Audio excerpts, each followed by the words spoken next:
All right, maybe we can start with, you can introduce yourself. What are you doing?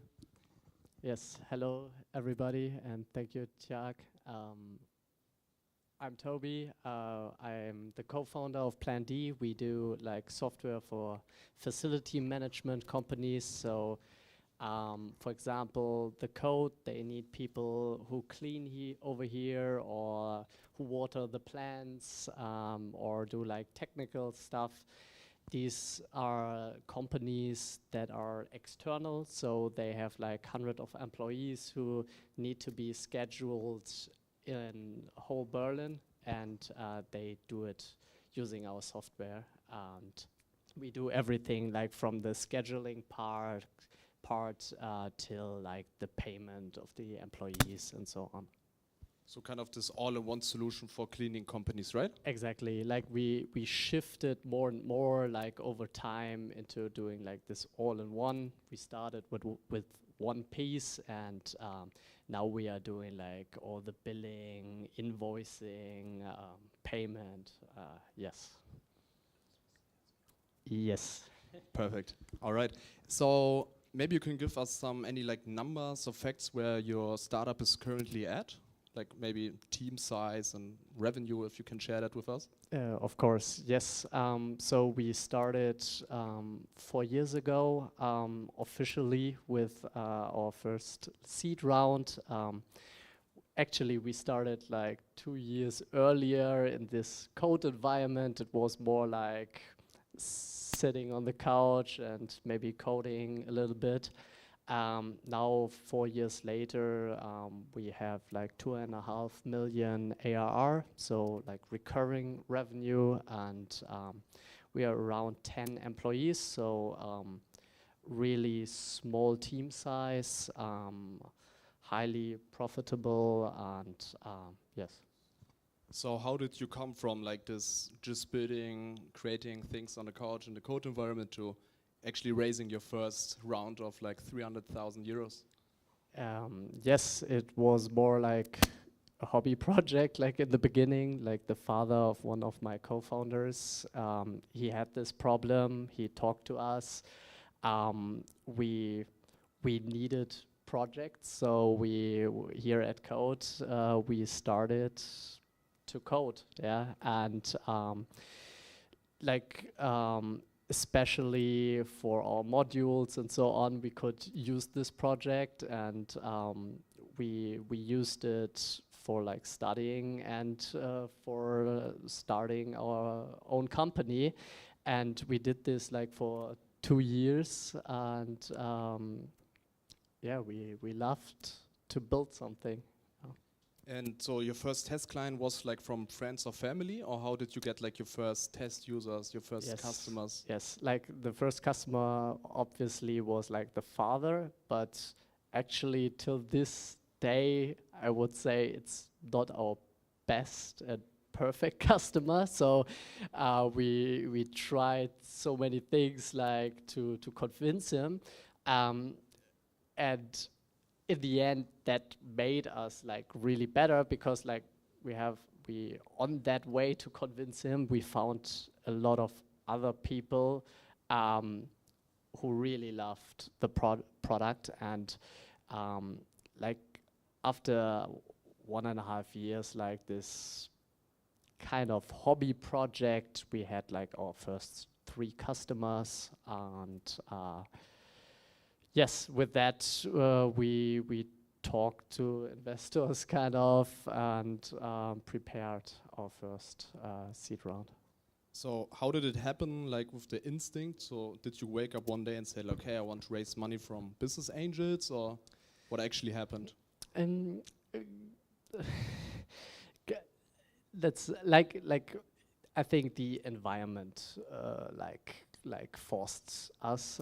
For example, Lukas Kneip there, he was like in the room next to us, and they started their first company, my software scout, and they raised like 50,000 euros. And everybody was like, oh, okay, holy shit. They have like, we were like 20 years old or something, yeah, and we're like, okay, they have like 50,000 euros. That's crazy. And we want also to be that cool and this kind of stuff. And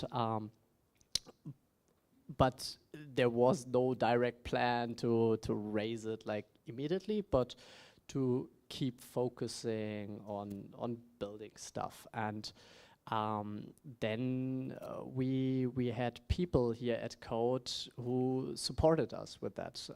So Roland Fassauer, for example, he is a lecturer here at Code, and he helped us with like designing a pitch deck. And we were here exactly like in the summer school. I think it was a different name back then, but we pitched all day, yeah, and had like a lot of other people next to us who also wanted to raise money. And in the end, Roland, for example, we talked to him, how can we improve our pitch deck? And he told us, okay, it needs to do like a hockey stick. Okay. And we came back, like thought about the numbers again, and it made a hockey stick. And he was okay, that's great. And then we asked him, okay, do you want to invest? And he said, like, how much? And we were like, 100,000 euros? And he was, yes, why not? It was like it was like this flow, and totally crazy. Like, but he was, why not? And then he asked, do you have like other people? And we were like, oh, not yet. But now that we have you, it's way easier like to convince other people if there's already somebody on board. And then we found other angels.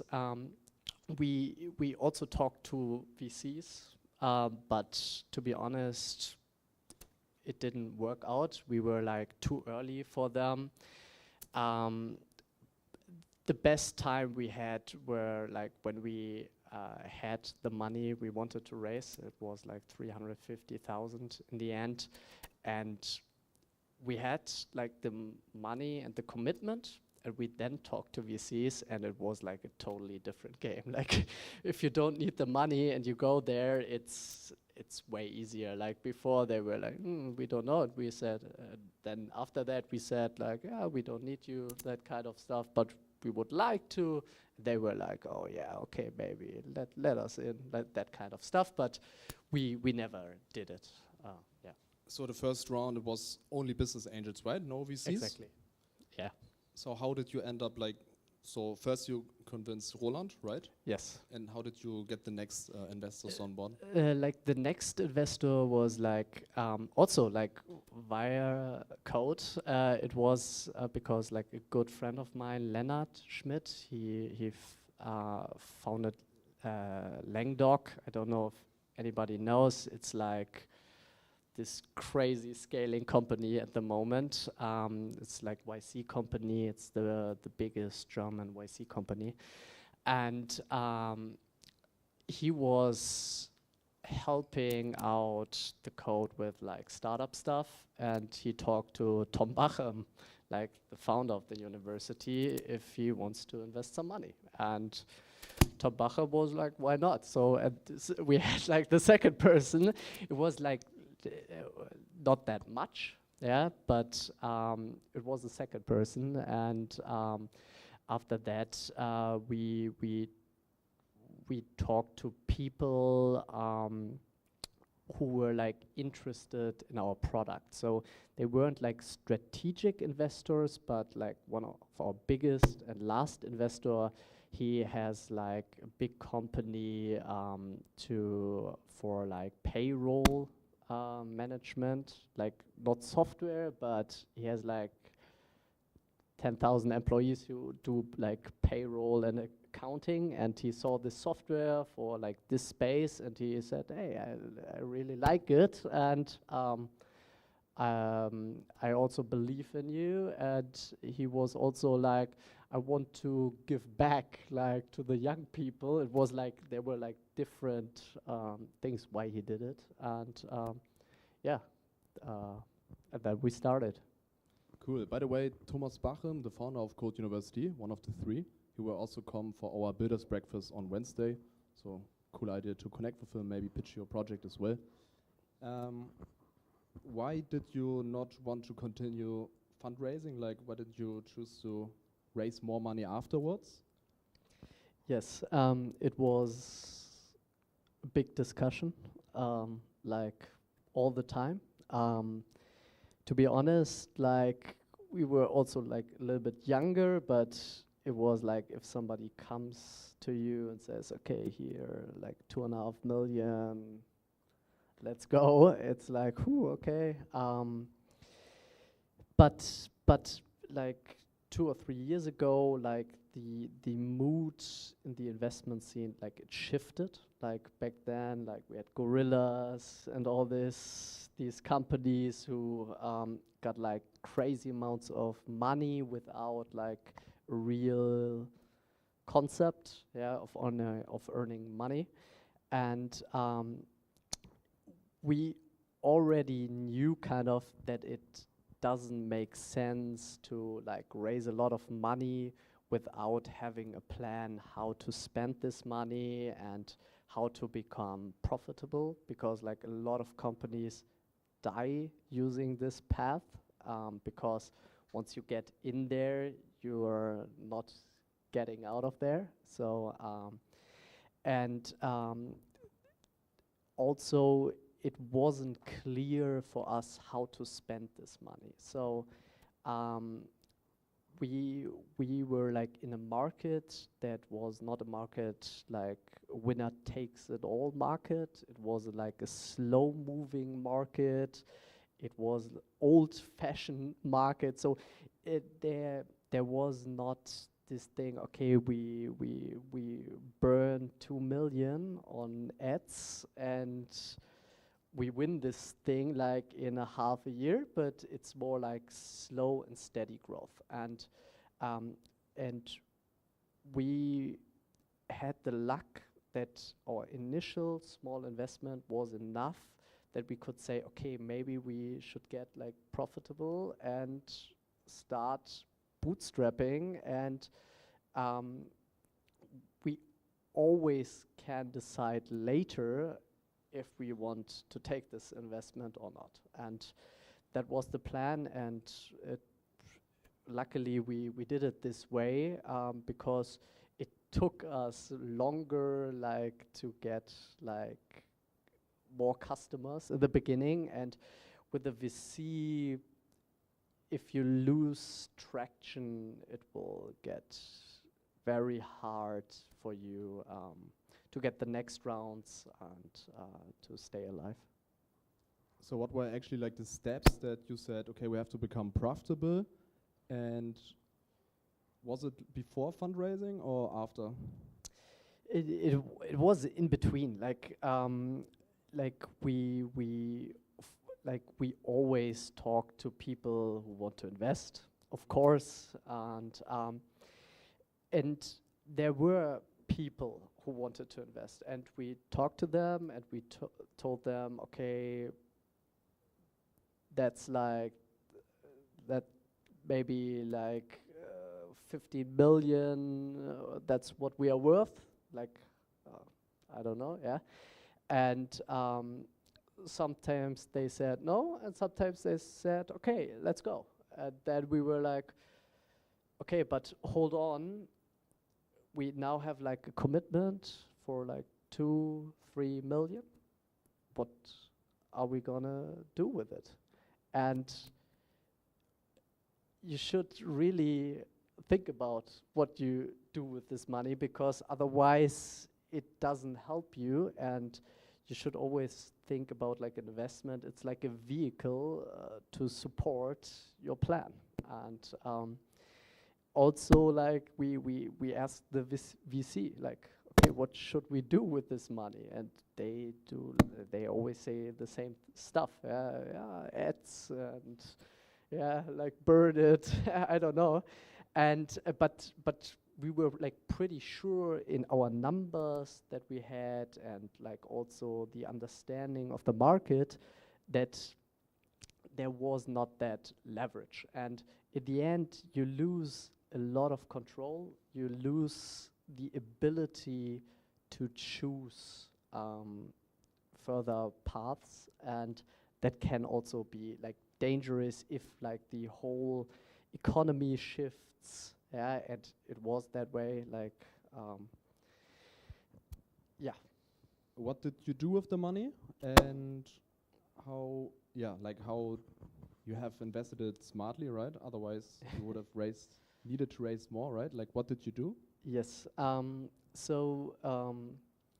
What did we do with it? Like, we built our product. That was like the only thing we focused on, like the first year,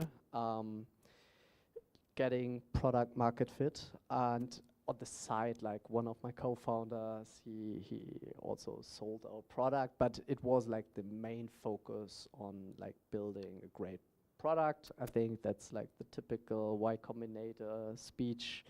But we really focused on that.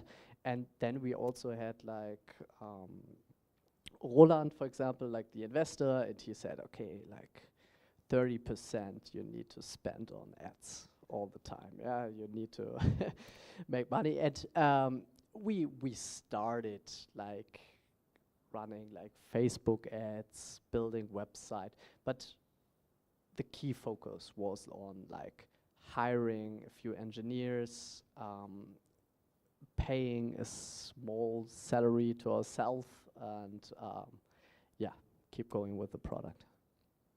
So from the start to 1 million ARR, like what were, and you said like focus was on product market fit, obviously also launching some ads and stuff, but yeah, how long did it take you? Yeah, crazy. Like it took us 3 years or 3.5 years. So like if we if we would have taken like the VC money, we wouldn't have got like the time to develop the company that far that we would have like raised another round, because it took quite a while to figure out like the product market fit. And for comparison, like when we look at our revenue, I'm pretty sure everybody knows what like MRR is, ARR, okay, and Everybody knows? okay, it's monthly versus annual recurring revenue. exactly so. We didn't want to like that our customers pay us like a single time. We wanted to do that they do like in a recurring way, and that's why we only measured our revenue using what is recurring. So, and like the first year, in the end, what like we I think today we do as much on a single day in recovering revenue like as we did like in the whole first year. So, and today we do like in a 1 week as much as we did in our second year. So what I want to say is like our growth was like this, yeah, and it took like 3 years, 3.5 years to reach like the first million. It took us like 9 months to reach the second million, and now we are like at 2.5 million. It will take like 6 months to reach the third million. So the beginning was like way harder. Yeah. And any plans on like fundraising again, or do you want to continue bootstrapping? I think right now at the moment there is, I don't think that we need it now, but we still have the option. And if we decide, for example, that we want to expand, like Europe, for example, in the next years, like currently we are like DACH region, like I think in five or six countries. And if we decide, okay, like Europe or maybe US market, which is like huge, it might make sense. But like today, I don't think we need it, but it could change in like 1 year or something. And is there any like judging criteria where you say it makes more sense to fundraise, or it makes more sense to do like the bootstrap way? And maybe also like fundraise could be like small round with business angels, or also like the unicorn VC way, right? Is there like Yes. Like first of all, I think it's also like personal preference. So if you like, I think you need to want to raise money, and you need to think about what it will do with you, like monthly reporting and all these kind of things. And if you're fine with that, then it's perfect. So personal preference, and then not all ideas are VC cases. So like in the end, like if your goal is to get out with the most money, for example, it's not always the case that like the VC way is like the way to make more money, for example, because like a lot of people, they dilute all of their shares. Like if you look into these contracts, they have like second preferences, so they will be the last people who get the money out, and so a lot of times like the people end up with way less. And but there are also other things where you have to go that way, and you go through the roof, and you end up with way more. But I just wanted to say, like, have a plan, think about it, and then decide. Yeah. nice? Before we open up the Q&A, I have like one like kind of ending question. Is there anything you would have done differently on your journey? Yeah, a lot of things. Like for example, like shares, like how we divide shares, for example. There are like different things, but for example, vesting, you should, if you start with another person, you should look into it. What it means is that like everybody commits for a certain time that they will be working at the company, and if we both start a company and we split 50-50, and I leave the company after 1 year, I get like 20% of these 50%, and in this way it's we make sure that it's fair, that if somebody leaves early, that like not the whole company will fail, because like in VC cases, if I leave the company with like 50%, I'm like dead capital, because I will no longer help the company, and it will create a lot of conflicts between us both, and we don't want that. And also, I think you should always split up like equally. And if you have like the feeling that the other person maybe has not that many skills or something, yeah, you should either like take it or like find another person back, because I think in the end, if you work like on that for a couple of years, it will create conflicts in the team, and I think these are like the most dangerous things that can happen to you. It's like competitors and so on. you can deal with that, but if you have like conflict in your own team, that's way more dangerous. All right, I would say let's open up the Q&A for the team. And first applause. Thank you. Who here has a question?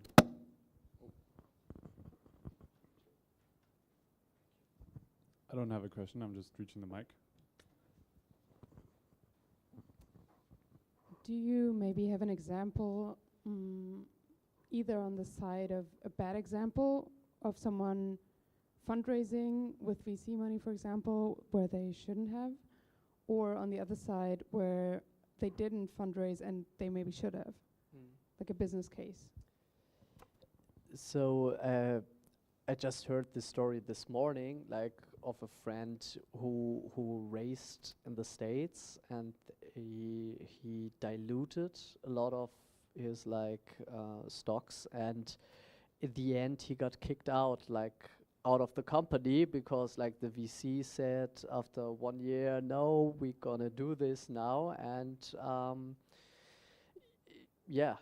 so it failed drastically. Actually, like the competitor took him in the end, and now they are like happy with it. Like the spirit is great, but like they failed because like the VC lost like confidence and wasn't into it and thought that they could do better. And actually, that's like a red flag for like a VC, because that's not their job to run a company. And After 1 year is crazy too. What? After 1 year. No, it was like after like the company existed for longer, but like yes, When the VC when the new entered. VC came in. Yeah. And like another example, like different way, I don't know, but I think maybe we don't know or about it because it didn't get that big. Yeah, so because they didn't take something. Okay, good argument. Yeah. Or maybe in general, like I think we all knew companies that lost to VC-backed up companies. Yeah, I'm pretty sure that there are like a lot of companies who lost because they hadn't enough money or no money. Yeah.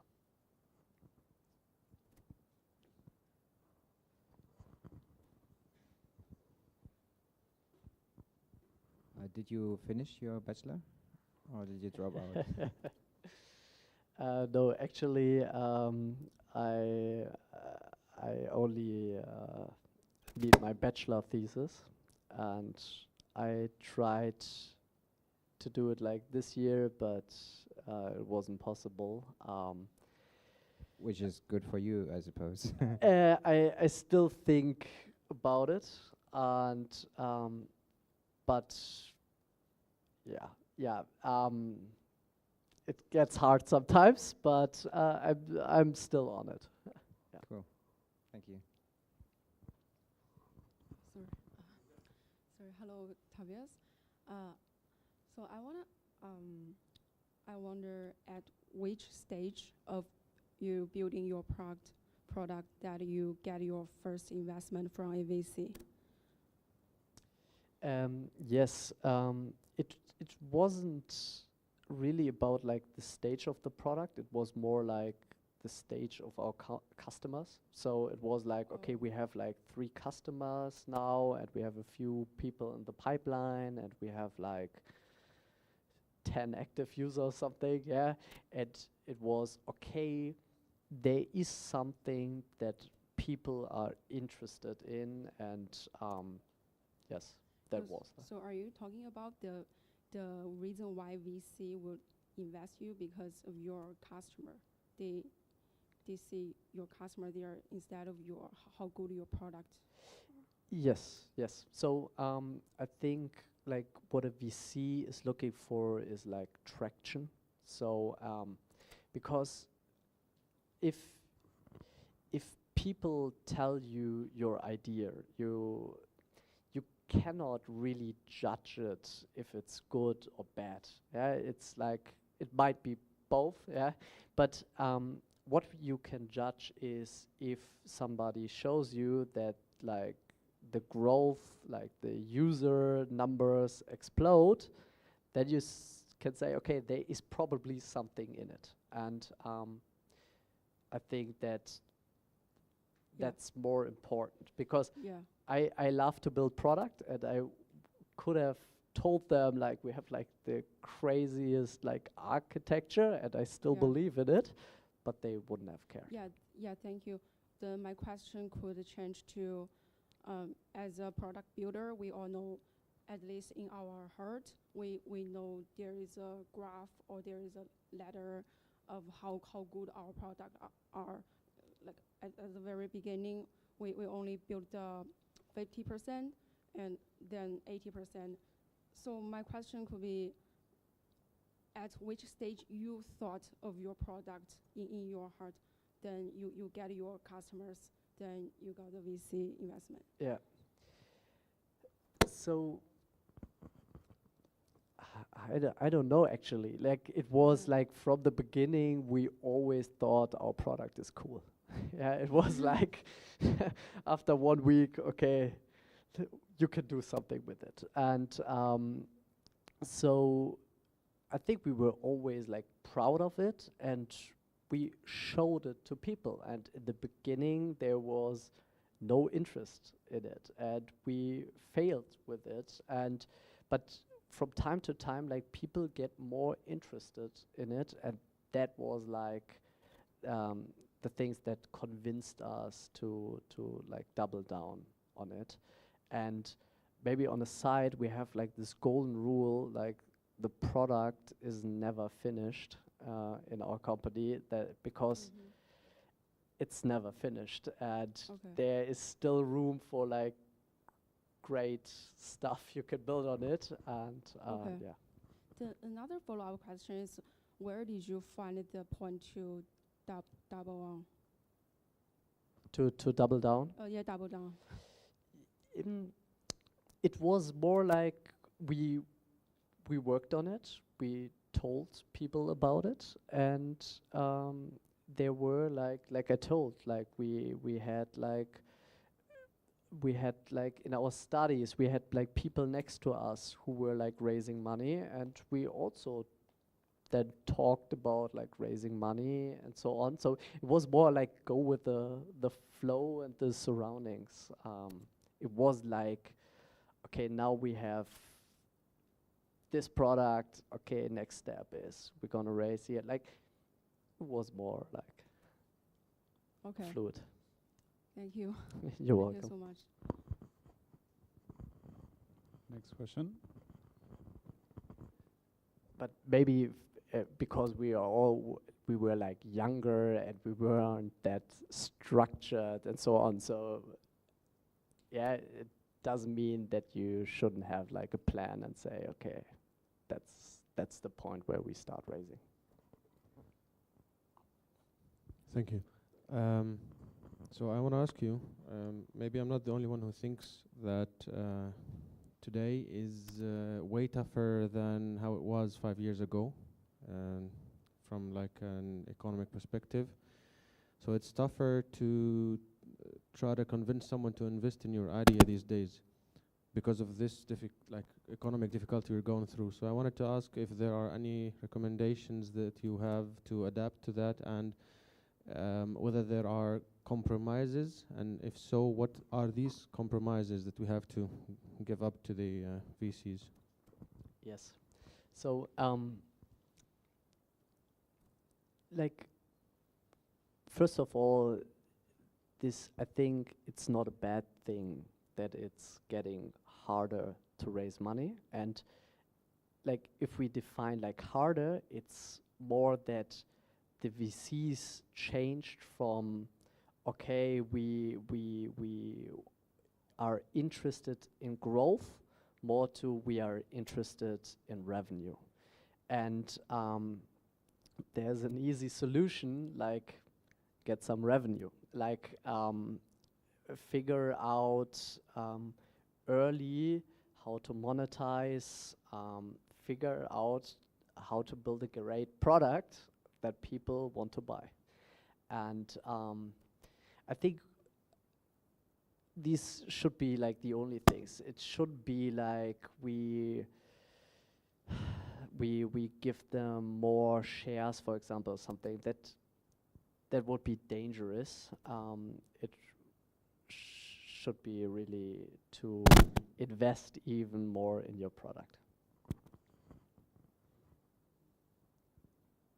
Thank you. Maybe one more thing is like you could also like start further, like or start early or test early if people are willing to pay you. So because back then it wasn't that necessary, and I had like a few friends who built like these crazy apps. They had no revenue, but they had like 10,000 active users, and that was fine. But I would, like, since it shifted, you should ask, like, way in the beginning, like, if people think they would pay you. And what you do is actually, if they say yes, then you ask them, okay, then give me the money now. And that way you know if these are just your friends who want to support you or if they are like really interested. And don't ask your mother because she will definitely pay you, but ask other people. And if they really would give you money, you know, okay, that's really the case. Okay. I have a question about how you use the funding itself. Like, it's more for marketing, for product development, or it's just like for your own salary, the biggest one? Yes.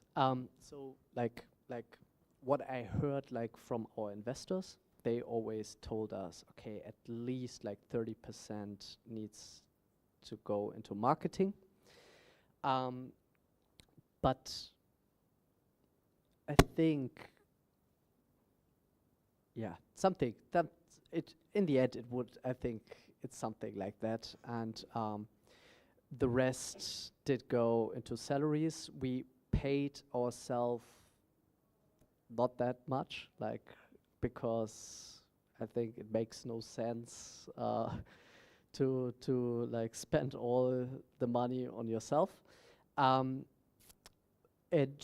then like on development and maybe a small office space or something. But in the end, you don't need these crazy amounts to start. So, yes, I think 30%, 60% on like development, product, yeah, and 10% like on other things. And we were like, our founder salaries are all also included in like building product and so on. So how much for product development and how much for marketing? Marketing is 30%, right? Something like Product that. development is how many percent you put it? Like everything else was product development. Okay. So like our own salaries were okay that we can pay our rent and that we can build on the product. And there was no like customer success thing. There were, yeah. Okay. And my last question is about like you said before, that the investor interested to invest on your startup because of the client, right? Because of what? The customer. You only Yes. have 3 customers, right? Yeah. So they also looking at your revenue that time or not? It's not that important. So we had some revenue, so we could show them that like our pricing kind of works. But to be honest, like every VC knows in this stage that he does like a lucky bet. Like if you come there with like 10 companies, it's not that you have like the hard evidence. It's but it's definitely more than if you come with nothing. And like in the end, like nowadays there are also like other important factors. For example, like the team, like how experienced is your team? Did they something earlier? But I guess you don't have this benefit right now. Because like when we started, like we like 3 years later, like a friend worked at a VC firm and they checked like what the VC noted about our company, and they said like product is great, and then was like team, and they did like 2 minus, yeah, like minus minus, and they noted like, okay, they are young, they never have like worked like in a corporate job, there's no proof, and so there was like the only way that we convinced them using like metrics, and but there's this like later can also change. Yeah. Okay, thanks.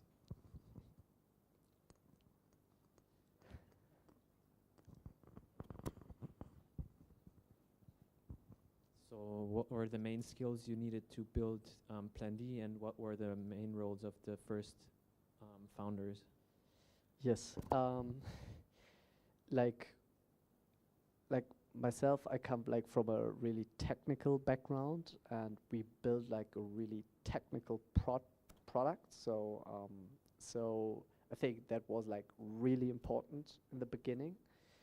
But nowadays, I think it gets way less important. Yeah, using AI tools and so on, you can like get way further without like deep technical knowledge. But I always think you need somebody who has like technical knowledge to guide people and so on. So technical knowledge is really important, and of course you need somebody who can sell your product. But I think that can also be learned over time by the founders. And then like a skill would be somebody like who has like a big vision and convinces your team to start, and somebody who has like a sense for like culture and where you are going. I think that's really important. All right, thank you. But like, which kind of technical knowledge are you talking about? So Like for us, it was like how to code, back end, front end, server infrastructure, and so on. But nowadays, I think it's way less important. But you still need somebody who has like some technical knowledge on how to run a software product. Yeah. okay, thank you. And a follow up, another question. So, what would be the maximum amount you would give, like of shares you would give to an VC? Like it depends on your stage. So if you're like an early stage, but like normally it's always between like 10 and 25%. I think it's dependent on your case. But make sure, like back to like the beginning, that you don't dilute as fast, and that you have like a plan with the money. If maybe go for less, or maybe but make sure that it's enough. Yeah. All right. So you were saying like the founder of the company should keep maximum 75% a minimum, right? No, but like in the first round.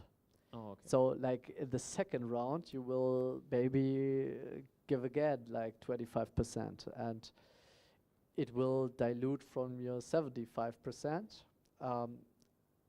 But I think like maybe another tip is like there are like standards for all of these things. So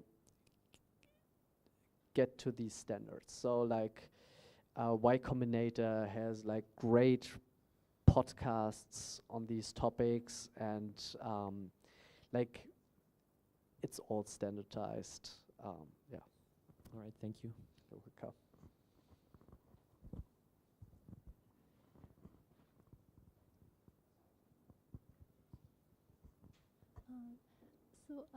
Thank you, Tobias. It's a very interesting talk. My question is, how did you select the facility sector to begin with, and how do you convince VC to invest in such a vertical solution? It doesn't sound like a very big thing. Yes. So actually, it was more luck. Like it was random. We didn't start like as a team and like brainstorming and thinking about what would be the best vertical. We had this father like who had this problem, and we after school we started working at the company, like designing the website, these kind of things, and he talked to us that he has this problem and if we want to start building on it. And the first reaction was, hell no, it sounds really boring. And at this time we I built like software for drones, for example, like DJI drones that you can like automatic flight software. It was way cooler than like building software for facility management. But he like the father was smart, and he convinced us like by pitching projects that were like more interesting for us because they had like this technological interesting parts in it. For example, we started with like building a chatbot, and you could ask the chatbot, hey, something is broken over here, and the chatbot would reply, okay, where are you? We are sending a few people over. And so we got there more like by luck and not by really focusing on what to do. But don't take us there as an example. So think early about what you want to build and if it makes sense. For your second question, like the VCs, they really liked it because we had like a specific vertical. I come later why that's important, but the other thing is we had something different. So we like facility management isn't that common, like because people usually do what they know about or where they worked at, and like nobody of us like cleaned a room, for example, or something. Yeah, so it was like more a niche product, and there weren't as many solutions. There were solutions, but they were like 25 years old, so they really liked it. The other thing is like the VCs have like theories. They come up with these theories, and they invest based on their own theories. And for example, like one of the VCs pitched us that there is like an evolution in software. So first of all, you had like these SAP softwares. It was like really niche product, highly expensive software for big corporate companies.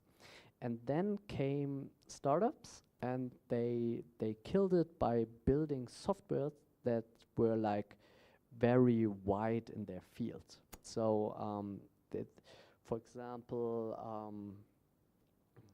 no, I don't have a good example, but they were not industry-specific solutions. For example, you want to schedule something, like there were scheduling software, but it wasn't dependent if you're like, or for example, time tracking, I don't know, like time tracking, you can do like if it doesn't matter if it's like a blue collar worker, an office worker, if it's like a ice cream company or something. Like everybody has to do time tracking, so it doesn't matter in which vertical this software is in.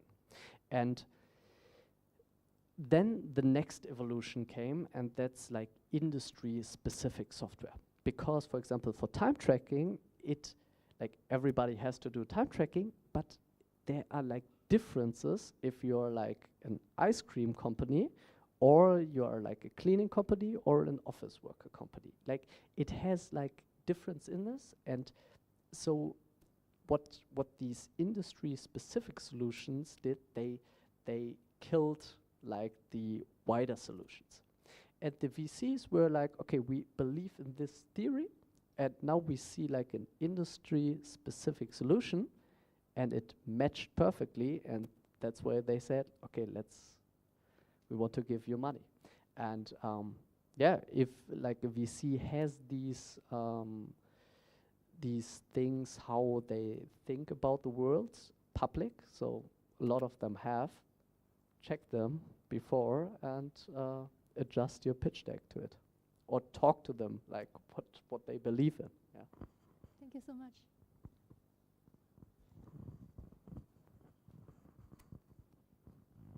So, hi, I'm Bhavesh, and he's my friend Marian. So I just have one question, but before that question, I want to tell you just a small introduction to our thing, what we are making, so you can better understand the question. So we are making a physical product. Maybe we can say that the product is the first to enter in the European market. There may be some other products, but if you compare with the hardware and the software and the service we're going to provide, is the first in the European market. But I want to talk about fundraising. That first, like our company is still in the alpha stage, but everything is finalized. But when we go for the fundraising, the profit market only just in Berlin is more than 5 million euros. So when we go for pitching and ask for the fundraising, how do we decide what type of what type of funding you choose, like VC, crowdfunding, or even grants? So like that. So first of all, I'm not an expert like on physical products, but first of all, like maybe in general, I think like crowdfunding can work like greatly for physical products, but I don't know like if this is your special case. The other thing is there are like VCs who are like specialized on physical products. That's like back to these theories, like the VCs maybe have these theories, okay, we only do like physical products because that's our knowledge. Find them. So you don't have to talk to a VC who invests like into software startups, for example. And the last thing is like get your market size bigger. Like think more into like billion or something. Yeah. So I was just talking about Berlin. It's just millions, but for now, when we get the money, where should we invest more? I mean, in marketing, so our product can reach to more and more customers, or we put for the production. Actually, I don't know, because I've never done it. But I'm pretty sure that there are like people who have built these products and who succeeded with it, and find these people and talk to them, because like 99% of like startup founders, they are like really open-minded, and I'm pretty sure you can just write them an email and say, hey, I found your product and we want to start, and what should we focus on? And they will answer you, and I think they will have a way better answer than I have. Okay, thank you.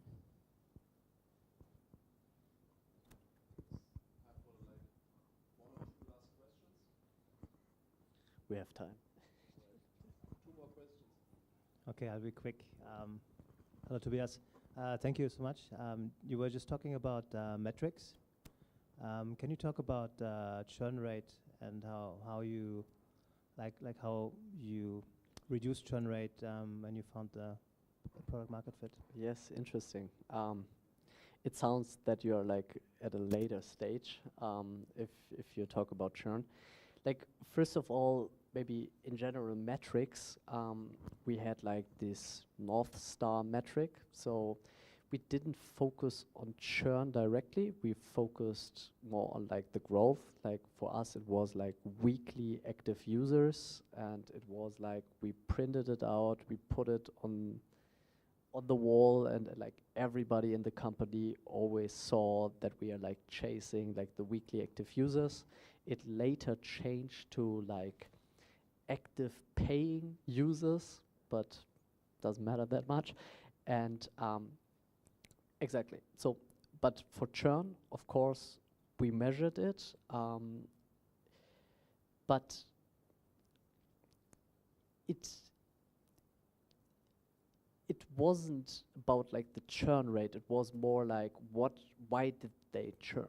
Like, so we had this churn number, but nobody like checked it like that much. It was more like, okay, if we lose somebody, why did we lose them, and can we change this thing? And yes, in the end, like right now we have like, I don't know, 2% monthly or something. Like it's like in normal cases you have like under 5% is good. So yearly, I just talked about like for us it would be yearly, like also like 1.5% or something. If you have like a churn rate under 5%, you know that you have like product market fit kind of. But don't use that as your only measure for measuring product market fit. Yeah. Okay. And did the sorry, I forgot how to reduce churn. Yeah, I was talking about. Sorry. Yeah, it was like talk to the people when they churn. It's hard. It's weird because and try to convince them that they stay and that you will fix the problem why they want to leave.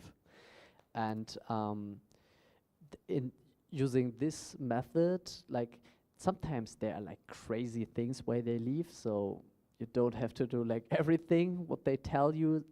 Like sometimes they don't even know why they leave you.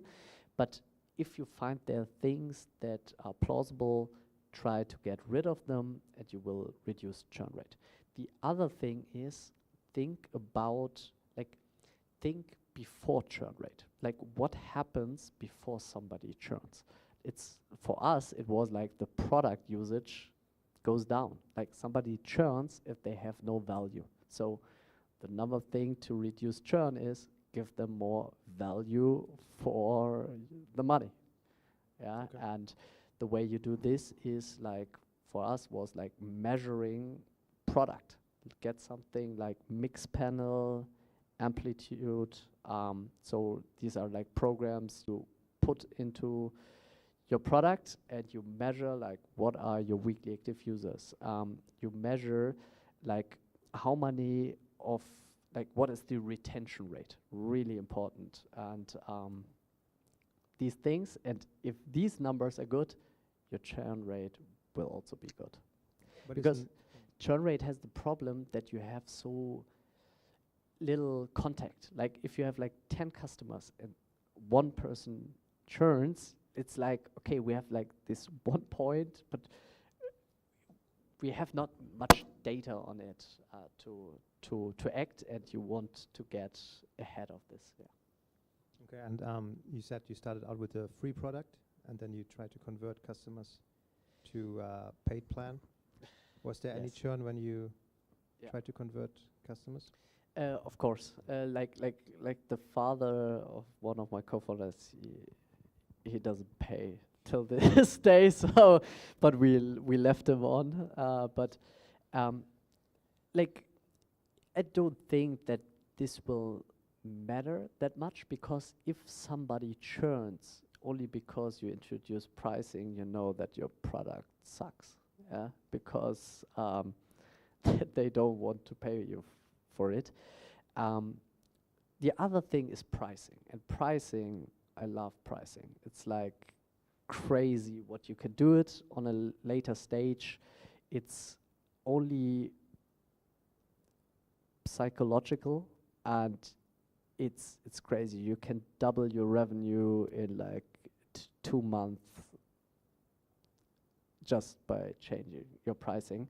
And for us, we started with like free product usage. We started like you kind of like no onboarding fee. So the way it works is, you want to get our product, you have to like pay us initially fixed price for onboarding. We made this free. We had like monthly contracts on a user basis. Yeah, and if your users didn't log in, you didn't have to pay. We did all these things, and it was like monthly and so on. And we got rid of them all. It was like, the biggest learning was, okay, you pay initially 2,000 euros just to start with our software. You have a yearly contract. It doesn't matter if your people are using it or not, you're gonna pay. That sounds hard, but we didn't want to like rip them off or get the money. But what happened was, when we introduced, it helped us with the adoption rate, because the people suddenly were like, oh, 2,000 euros, that's like worthy. I have to start with it like right now, because I paid 2,000 euros at this product, or it cost 2,000 euros. It's really good. It was like only psychological factor, and it worked. And it also paid us some money, but it was only for usage. The companies laughed that we changed to a yearly contract. It doesn't make sense, but for them it was, yeah, if we commit on a monthly basis, it also means that you can like end the contract on a monthly basis, and we want to plan ahead for the next 5 years. So we love that you have like yearly contracts. And we also want that everybody is committed to use the product, so everybody pays for it.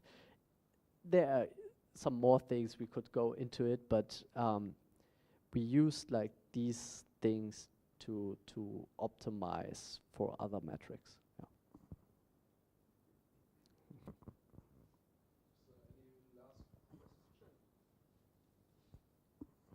Otherwise, you maybe also have time like 5 minutes after this to kind of mingle one-on-one if you want to. Hello. So I'm wondering more about team dynamic, or how you actually started to build your team, like the early days. How was it? How did you find the people to build with? Because you said it was here at Code, or probably before. And yeah, like just talk about a bit about the history. Yes.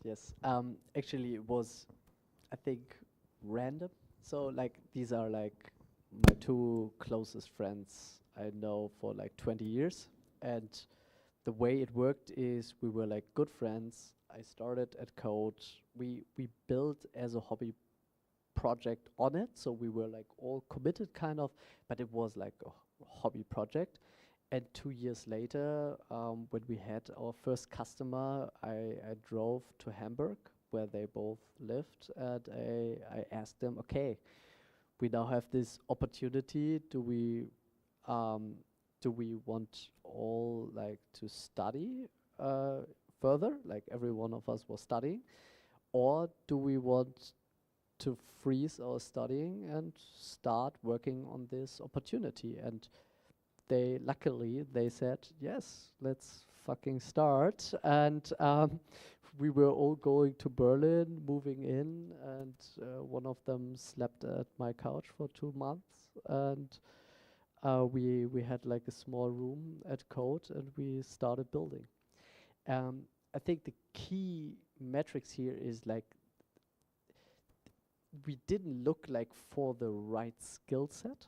I think that's kind of important, but like it's more like the mindset. It's like the people, because like the skill set changes all the time, and it's more important if people are like willing to work hard, go further, expand their mindset all the time, and yeah, and also if you can trust and work with them. That's like a really important question, and you should look into these things.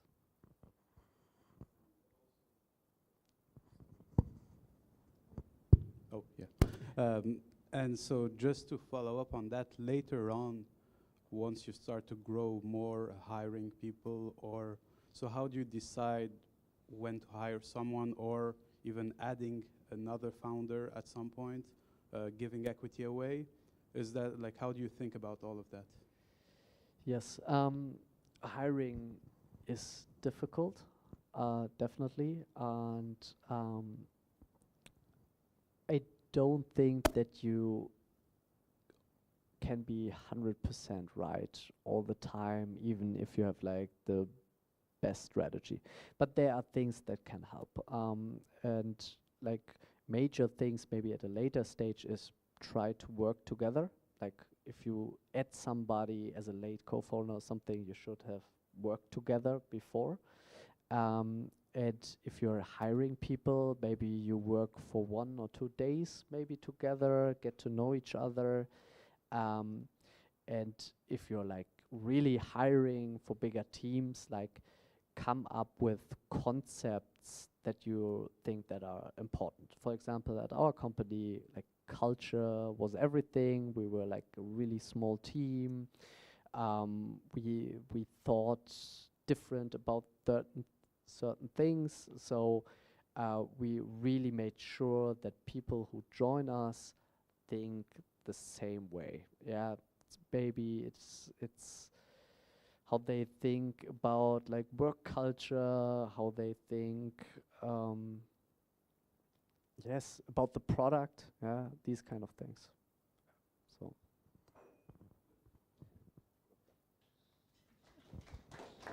thank you.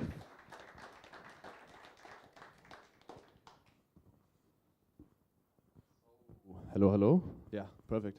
Just for the closing advice, on next Friday we will have our pitch day on the data stage downstairs. We will also have some investors there, also our venture studio partners, Felix Eisern, Fabian Wittleben, Luis Weiss. Is there any advice on like the pitching or the pitch deck you would give the teams? They're all like quite early, but Yes, like train for it. I think definitely like have a few rounds, pitch it like all day to each other and like rotate. And yes, like more in detail we can maybe in a few days or something, but like I think have like your market size correct. If you have like cool product, like show traction, show that you're like a cool team, these kind of things. Yeah. cool. Thanks a lot. I think that's pretty well said. Let's close the official round. If anyone has still like some questions, we can have like a chill mingle up front. Otherwise, thank you a lot for your time, and yeah.